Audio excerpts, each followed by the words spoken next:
Hello guys, मैं हूं Parmeshwari Paikra. Welcome to my YouTube channel Paikra LLB में आपका स्वागत है। प्लीज़ मेरे वीडियो को देखने के साथ साथ लाइक शेयर और सब्सक्राइब जरूर करिएगा। आइए हम चर्चा करते हैं कोर्ट मैरिज क्या है, कोर्ट मैरिज क्या होती है, उनकी प्रक्रिया क्या क्या है, इनके बारे में हम चर्चा करेंगे। आजकल की शादियाँ कितनी महंगा हो गई है, सब शोर शराबा और बाहरी फैशन में कई लाख रुपए शादी में ही गंवा देते हैं और होना जाना कुछ नहीं है। इतनी महंगाई में शादी का खर्च कितना ज़्यादा है, इसलिए कई लोग कोर्ट मैरिज की तरफ अपना ध्यान आकर्षित कर रहे हैं। अब आइए जानते हैं कोर्ट मैरिज क्या होती है। तो कोर्ट मैरिज भारत में आमतौर पर होने वाली शादियों से बहुत ही अलग होती है। कोर्ट मैरिज बिना किसी परंपरागत समारोह के कोर्ट में मैरिज ऑफिसर के सामने विवाह होता है। सभी कोर्ट मैरिज विशेष विवाह अधिनियम 1954 अर्थात स्पेशल मैरिज एक्ट 1954 के अंतर्गत संपन्न होती है। कोर्ट मैरिज किसी भी धर्म या संप्रदाय के अर्थात हिंदू, मुस्लिम, सिख, ईसाई किसी भी धर्म के बीच कोर्ट मैरिज हो सकती है और वो वर वधू अर्थात बालक बालिका बालिक होना चाहिए। कोर्ट मैरिज में कोई भारतीय हो या फॉरेन हो अर्थात विदेशी या भारतीय किसी के भी बीच कोर्ट मैरिज हो सकती है। कोर्ट मैरिज में किसी प्रकार का कोई भारतीय तरीका नहीं अपनाया जाता है। कोर्ट मैरिज के लिए दोनों पक्षों को अर्थात वर और वधू पक्षों को मैरिज रजिस्ट्रार के सामने आवेदन करना होता है। कोर्ट मैरिज की प्रक्रिया क्या है? तो सर्वप्रथम पहला पॉइंट है, क्या मैरिज रजिस्ट्रेशन ऑनलाइन हो सकता है? तो नहीं। रजिस्ट्रेशन के लिए मैरिज ऑफिसर के सामने स्वयं उपस्थित होना अनिवार्य है, तभी मैरिज का रजिस्ट्रेशन होगा। दूसरा पॉइंट है, क्या कोर्ट मैरिज के लिए माता पिता की मंजूरी जरूरी है?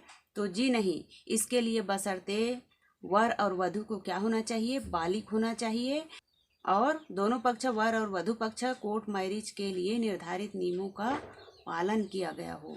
अब कोर्ट मैरिज के लिए जरूरी शर्त क्या है जिनका पालन अनिवार्य है? अब जरूरी शर्त में पहला पॉइंट ये है कि पूर्व में कोई विवाह ना हो, अर्थात इस नियम के तहत यह जरूरी है कि इस कानूनी प्रक्रिया में शामिल होने के पहले दोनों पक्षों को यह सुनिश्चित कर लेना अनिवार्य है कि वर और वधू पक्ष का पूर्व में कोई विवाह ना हुआ हो और वह विवाह वैध ना हो और वर या वधू पक्ष अर्थात पति और पत्नी के पूर्व विवाह का पति या पत्नी जीवित ना हो।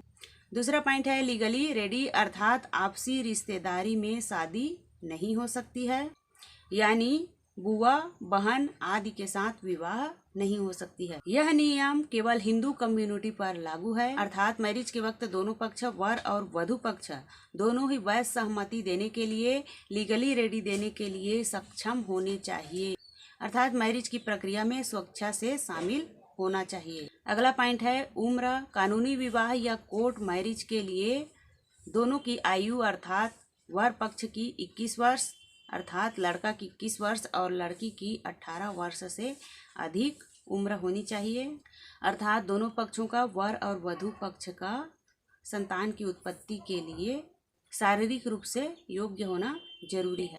इसके अलावा दोनों ही मानसिक रूप से स्वस्थ होना चाहिए, कोई पागल नहीं होना चाहिए। अब कोर्ट मैरिज का पहला चरण क्या है? प्रायोजित विवाह की सूचना। आवेदन।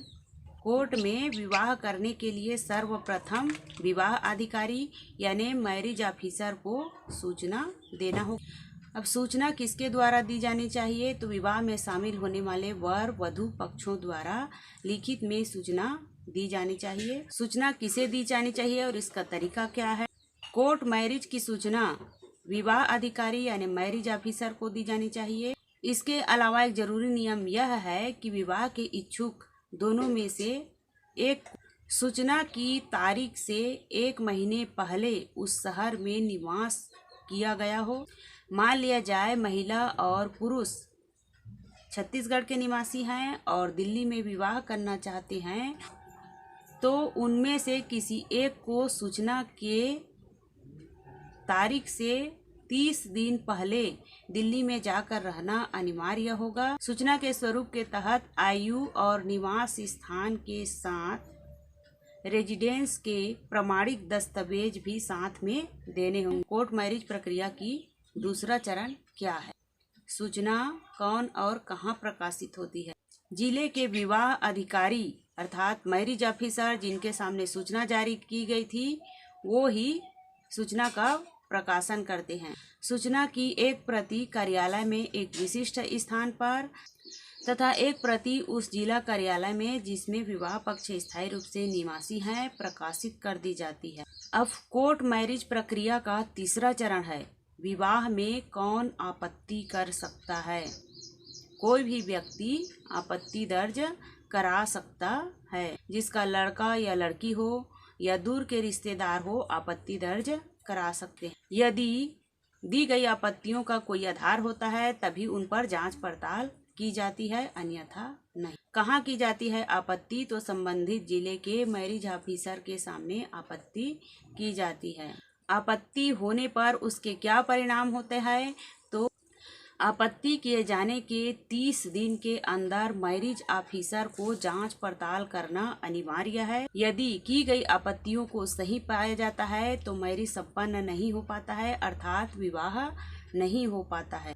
अब स्वीकार की गई आपत्तियों पर क्या कोई उपाय है? तो स्वीकार की गई आपत्तियों पर कोई भी पक्ष अपील दर्ज करा सकता है।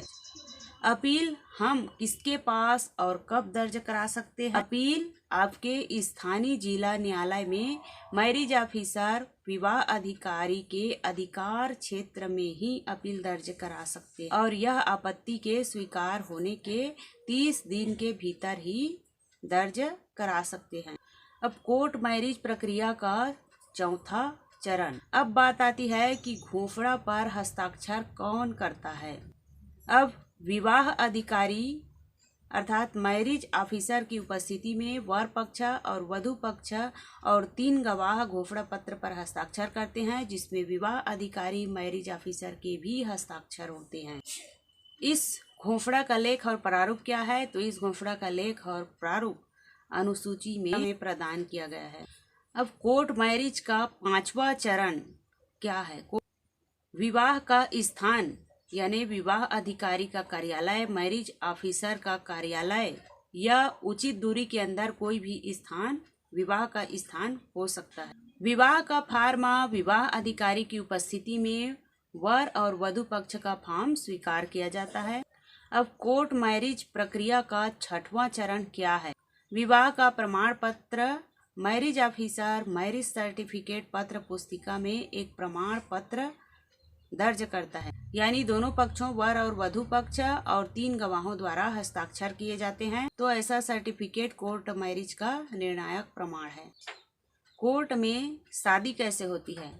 कोर्ट मैरिज से पहले वर वधु और गवाहों को रजिस्ट्रार के समक्ष एक घोंफड़ा पत्र पर हस्ताक्षर करने होते हैं, जिसमें यह लिखा होता है कि ये शादी बिना किसी दबाव के उनके खुद के मर्जी से शादी हो रही है।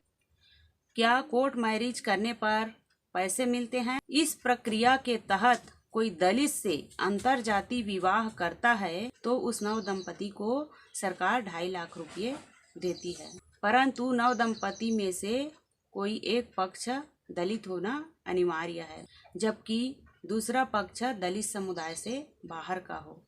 यह आर्थिक मदद doctor Bhimrao Ambedkar scheme for social integration through intercaste marriage के तहत दी जाती है। शादी को हिंदू विवाह अधिनियम 1955 के तहत रजिस्टर होना अनिवार्य है। इस संबंध में नव दंपति को एक हलफनामा दाखिल करना होता है। कोर्ट मैरिज करने के लिए अप्लाई करने का नियम। भारत में रहने वाला कोई भी नागरिक कोर्ट मैरिज के लिए अप्लाई कर सकता है। रजिस्ट्रार को सबसे पहले नोटिस देना होता है। कोर्ट मैरिज का नोटिस अब माता पिता तक नहीं पहुंचता है, बल्कि रजिस्ट्रार ऑफिस में लगता है। कोर्ट मैरिज के लिए आवश्यक दस्तावेज क्या है?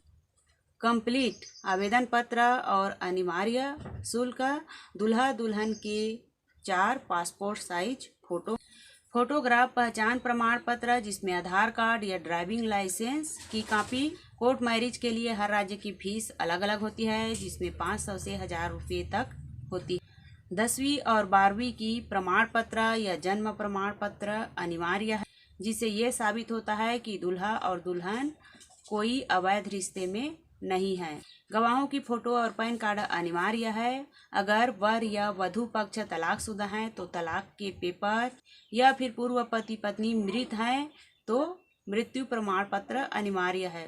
मैरिज रजिस्ट्रेशन यानी कि विवाह प्रमाण पत्र। कोर्ट मैरिज में शादी का प्रमाण पत्र मिल जाता है, लेकिन नॉर्मल मैरिज के बाद कोर्ट में रजिस्ट्रेशन कराना अनिवार्य होता है। मैरिज रजिस्ट्रेशन एक ऑफिशियल सर्टिफिकेट है जो यह साबित करता है कि दो लोगों शादीशुदा है। भारत में शादियों का रजिस्ट्रेशन हिंदू मैरिज एक्ट 1955 और स्पेशल मैरिज एक्ट 1954 के तहत किया जाता है। सन 2006 से सुप्रीम कोर्ट ने शादियों का रजिस्ट्रेशन अनिवार्य कर दिया है, क्योंकि महिलाओं के अधिकारों को सुरक्षित रखा जा सके। मैरिज रजिस्ट्रेशन सर्टिफिकेट की आवश्यकता क्यों होती है? तो पासपोर्ट अप्लाई करने के लिए, नया बैंक अकाउंट खोलने के लिए, वीजा अप्लाई करने के लिए। जैसे कई लोग शादी के बाद विदेश में जाकर सेटल हो जाते हैं, तो उनके लिए शादी का रजिस्ट्रेशन और शादी का सर्टिफिकेट जरूरी होता है। कोर्ट मैरिज के बाद तलाक की प्रक्रिया क्या है? कोर्ट मैरिज करने के बाद आप 1 साल तक तलाक नहीं ले सकते हैं, अर्थात विवाह के बाद कोई भी पक्ष यानी कि वर और वधू पक्ष 1 वर्ष की समय सीमा समाप्त न होने के पहले वह न्यायालय में तलाक की याचिका दायर नहीं कर सकते हैं। लेकिन जहां कुछ मामलों में माननीय न्यायालय को लगता है कि याचिकाकर्ता द्वारा असाधारण कठिनाइयों का सामना करना पड़ रहा है या प्रतिवादी द्वारा असाधारण भ्रष्टता दिखाई जा रही है, ऐसे मामलों में तलाक की याचिका को जारी रखा जा सकता है। लेकिन यदि न्यायालय द्वारा यह पाया जाता है कि प्रतिवादी द्वारा तलाक की याचिका दायर करके न्यायालय को भ्रमित किया जा रहा है, तब न्यायालय द्वारा धारा 29 के तहत 1 वर्ष की अवधि समाप्त होने के बाद ही उसे प्रभावी होने के लिए आदेश दे सकती है। इस प्रकार कोर्ट मैरिज की प्रक्रिया पूर्ण होती है। कृपया मेरे वीडियो पसंद आए तो लाइक शेयर एवं सब्सक्राइब जरूर करिएगा। Thank you for watching. नमस्कार।